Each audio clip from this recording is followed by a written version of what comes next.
FHS season tickets.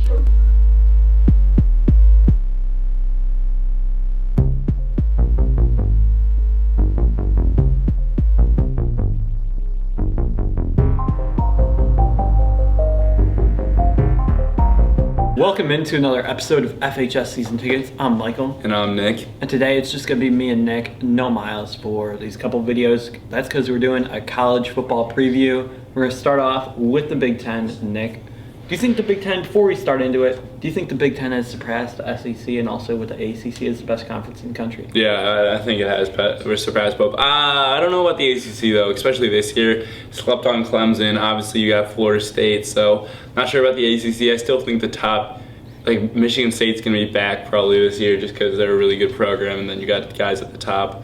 Wisconsin's always good, and obviously you have OSU, Michigan. So I think Big Ten definitely is the best in the best conference in the country, which is weird because the SEC got so much hype for so many years, and no one's really talking about their decline. Like, I think no one really wants to acknowledge it. A lot of people are talking about their decline. Well, I know you're an SEC fanboy and everything, but like for what it should be, like people still give the SEC a ton of credit where Alabama pretty much owns that conference.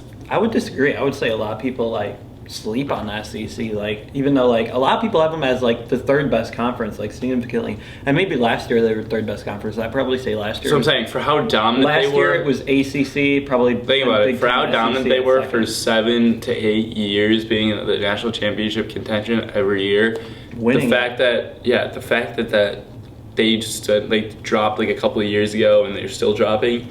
I haven't seen much talk about it at all. Like, I mean, I know that you get triggered after like everything. Just check our Twitter. Like, you'll go on some rants about it. But think about it. For how dominant they were, that's a far decline. Let's get into the Big Ten. My problem with the Big Ten is it is not a deep conference at all. We're only going to really talk about the top of the conference because the bottom of the conference and any conference is really not that great, but especially the Big Ten. There are like half of the teams in the conference are rated below average among FBS teams, which is really bad for a Power 5 conference, but we're only worried about the top of the conference. Nick, what do you think about the Big Ten East top 4 teams? Obviously, I'm sure you're going to go with Ohio State, Penn State, Michigan, and Michigan State in some order. Yeah. What order is that going to be for you? I mean, that is just stacked. That's probably the top 4 teams in the conference. But I'm thinking top 4 recruiting class in the conference too, all in one division. So that's why I just hate college football divisions, because they're always so unbalanced. Like the ACC has Florida State, Clemson, Louisville, and NC State all in one division, and the only other good team in the other division is Miami. Right. Big Ten, you've got those 4 teams. Then SEC West, always way stronger than SEC. Yeah, well, for this year, the Big Ten East definitely looking like ranking-wise this year alone would be Ohio State, Michigan, Penn State, MSU. Not saying that MSU won't rise to the top later, just because I really love that program, and I'm still iffy on James Franklin and how he's going to do as a coach. I think those guys that did really good last year are going to get focused down heavy this year, and then we'll really see how good of a coach Franklin is to combat that. But I definitely think it goes Ohio State, Michigan, Penn State, MSU. Mike, what order do you have? I'm going to disagree with you on one part. I'm going to put Penn State above Michigan. I think it's a big revenge game for them, losing by 39 points last year. Granted, Penn State had like their whole linebacker core was injured, which was pretty incredible. And after that game, Penn State obviously did run off, I do believe, 9 victories in a row. So that was really impressive. And with the game being in Happy Valley, I'm going to take the Nittany Lions to win that game. And because of that, I think that they are going to be able to take second place in the Big Ten East. Nick, who would you say are the top 3 players in the Big Ten before we go to the Big Ten West?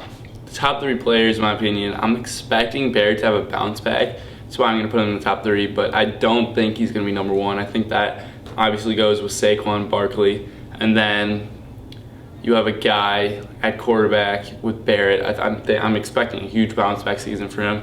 Maybe I'll be proven wrong, but just with the veteran leadership, plus the legs that he has, full health for a whole year, I'm thinking that's going to be JT Barrett, and then I guess you got to go Christian Sorley. But I know I have two guys from Penn State, and I was kind of low on them. It's just the rest of the team. We'll see how that goes. Coaching is a big question. Mike, what about you? I wouldn't say coaching is as big of a question. I would say like things like the offensive line. I don't know, because like last year, people were bagging on James Franklin. His one pretty solid year, still didn't even win the conference. And he did win the Big Ten.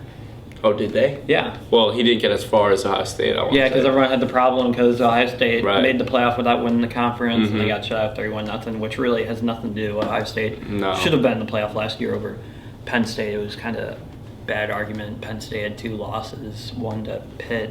So I definitely agreed with the college football Yeah. playoff So committee's what are your decision. top 3? I would actually say it's Saquon Barkley, then Trace McSorley, then JT Barrett. I've been a lot lower on JT Barrett than a lot of people. I've seen him on some preseason, like All-American, like 3rd team and 2nd team, and I think that's way too high for him. I like a bunch of other quarterbacks, especially guys in like the Pac-12 and also like Lamar Jackson. So I think that JT Barrett a little bit overrated this year, so I'm going to go with Saquon Barkley, then Trace McSorley, and then 3rd, JT Barrett. But let's go into the Big Ten West, and this is really like a crapshoot. I'm guessing you're going to have Wisconsin at the top, but after Yeah. that, who are your next 3 teams, or unless you want me to go first? Yeah, I'm actually interested to hear what you got. So I'm gonna go Wisconsin at number 1. I don't think they're a really good team, but their schedule is just so easy. Looking at that schedule, they could easily be 11-1. Their only difficult game is really against Michigan, and that game is even gonna be a close game. Wisconsin might be favored in that game too. So I could easily see the Badgers going 11-1 and then getting blown out in the Big Ten title game if they were to make it, because I really just don't think they're a good team, but their schedule just sets up so favorably. How many title games have they made consecutive? It must be a Like lot. a lot. now. Well, Iowa went 12-0 yeah. one year. Iowa, and I then, remember that.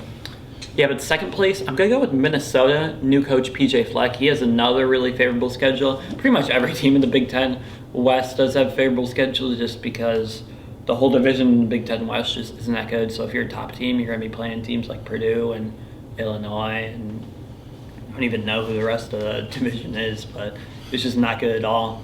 And then 3rd place, I'm probably going to go with Nebraska, even though I don't really like their team. And 4th place, I'll go with Northwestern. So that's going to be my Big Ten West rankings.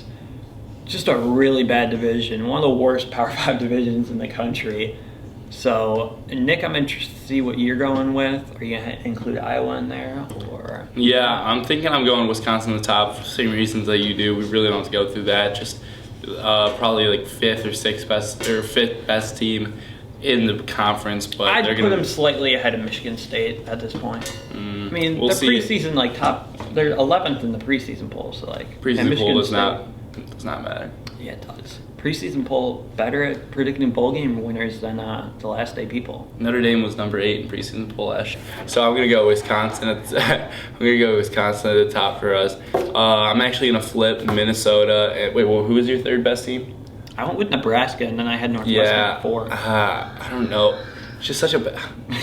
I'm gonna put Minnesota actually at 2. Then Yeah, thinking about it. Then I'll switch Northwestern at 3 because they always just seem to upset. You know, they always seem to just be in there at top. And I'm just gonna keep Nebraska out of it. I'm sick and tired of them being so trash for how good they used to be back in the day, and it's just unexcusable at the moment. And I'll put Iowa at 4 because they have a good coach and their cycle's almost coming up. Actually, they're usually good every 4 years because they always keep good Watch players and graduate transfers and all that. So in 2 years, easy bet for